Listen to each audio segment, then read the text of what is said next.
From now until the final vote is cast on November 6th, you can pretty much guarantee that the candidates are going to court small business owners. Banks on Wall Street played by different rules than businesses on Main Street. One is to make America, once again, the most attractive place in the world for entrepreneurs and innovators and pioneers and businesses of all kinds. We will work diligently to make the cost of doing business here in America for people who make things, the job creators, the wealth creators, the great multiplier effect in the economy, and the engine of growth for small-town America. The reason it's really important is small businesses are the primary job creators of the country.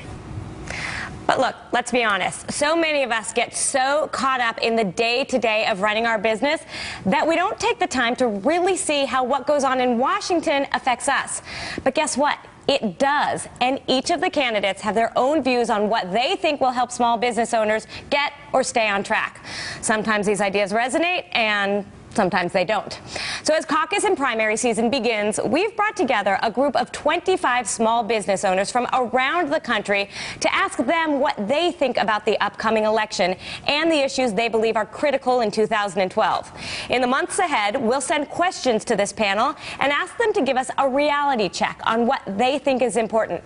We'll also post these questions on our Facebook page and our Twitter feed to see what you think, so please be sure to chime in. In this first installment of Small Biz Sounds Off, we have three entrepreneurs with us to talk politics. Gene Marks is the president of the Marks Group and a small business columnist for the New York Times, who's based in Philadelphia. He voted for President Obama in the last election. Paul Saginaw is the co-founder of the Zingerman's Community of Businesses, which is based in Ann Arbor, Michigan. He also cast his vote for Obama 4 years ago. And Steve Schmidt is the owner of the Enchanted Springs Ranch in Texas. He supported John McCain in the last election. Thank you all for coming and joining in the first of this series, which I'm so excited about. I want to start with you, Gene, because I do think in talking to small business owners, a lot is happening. We don't exactly know how it's going to affect us. Right. So when you look at the issues that the candidates are talking about or should be talking about, what are the two things that you think we as small business owners most need to pay attention to the views from the candidates? There's really two big important things that I see. And by the way, when you say that I voted for President Obama, just to be clear, I'm a registered Republican as well who voted for George Bush twice and then voted for Obama. And so I've kind of been on both sides of the table there. Two things I think are really important for businesses looking forward, right? Number one is the tax environment. Overall, taxes represent, to most small businesses, the largest percentage of money that we're paying, our biggest costs. For many of us, it's 25, 30, 35% of our income goes to the federal government for taxes. So number one, if the rates are too high and more taxes get taken away from us, it's less money that we have to spend on people and on capital and growing our business. It's a big issue. The second issue that I see, which has really been the most disappointing thing I've seen in the past 4 years, is the overall business environment. Right, JJ? So, when I look at other business owners like myself, we have felt over the past 4 years, putting aside regulatory issues, putting aside, there's too much, regulations or laws or things against small business.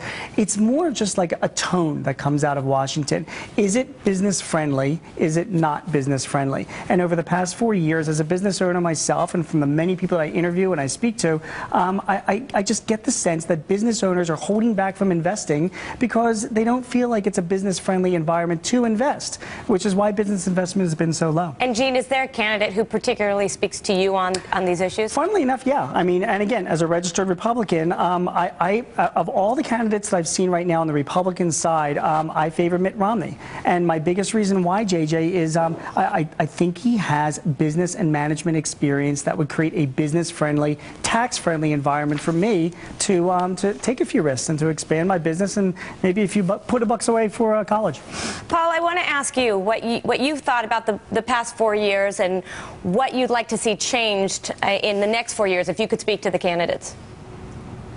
For me, the question is not so much who is friendly to small business, but who is looking out for the middle class, because the middle class is the entrepreneurial class, and so I would like to see who the candidate for me is the one who is going to least aggressively continue to shift the tax burden onto the middle class. And Steve, let's move to you. Is there any candidate so far, at least on the Republican side, obviously, that is speaking to you as somebody who is going to help small business from your perspective? Well, there's a lot of taxes that my business struggles with. There's a lot of regulations and licensing, and there's new things coming up all the time, and we spend a lot of time trying to figure out how to handle that.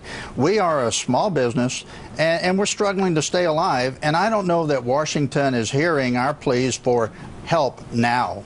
And I'm looking for someone who's willing to help us now, to balance the budget and be pro-business.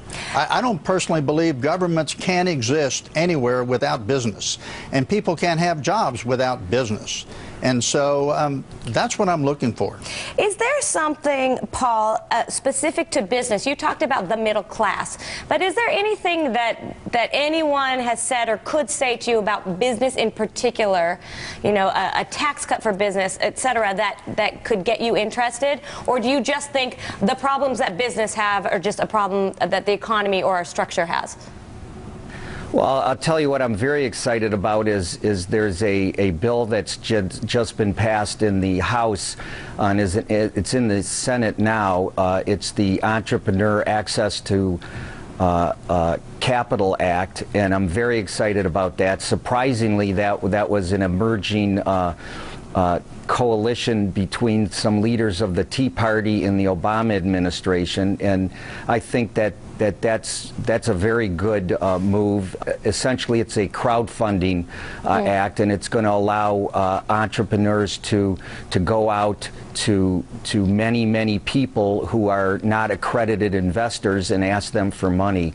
And I think that this is going to spur a lot of business and will help drive the economy. Gene, I want to end this with you. What keywords should we be looking for as we watch for the next 10 months? What do we need to pay attention? You know, it's funny, as a small business owner, somebody writes about small business. I don't buy into the whole rhetoric that it's small business are the backbone of this economy, because I look at my company, and we do a lot of work with a lot of big companies as well. It's not just small business, JJ.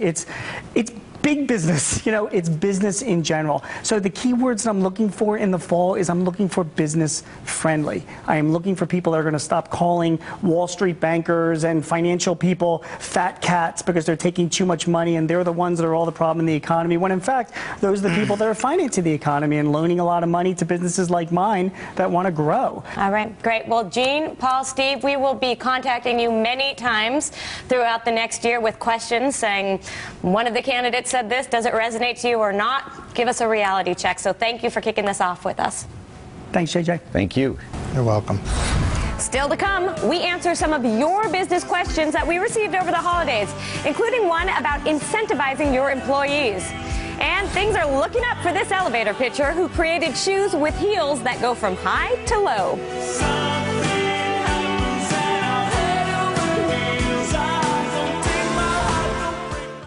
Your Business is brought to you by American Express Open. Tell your business story through video. Learn how at youtube.com/mybusinessstory. 7 years ago, I had this idea to make baby food the way moms would. Happy Baby strives to make the best organic baby food.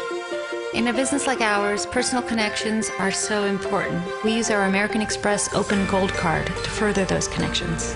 Last year, we took dozens of trips using membership rewards points to meet with the farmers that grow our sweet potatoes and merchants that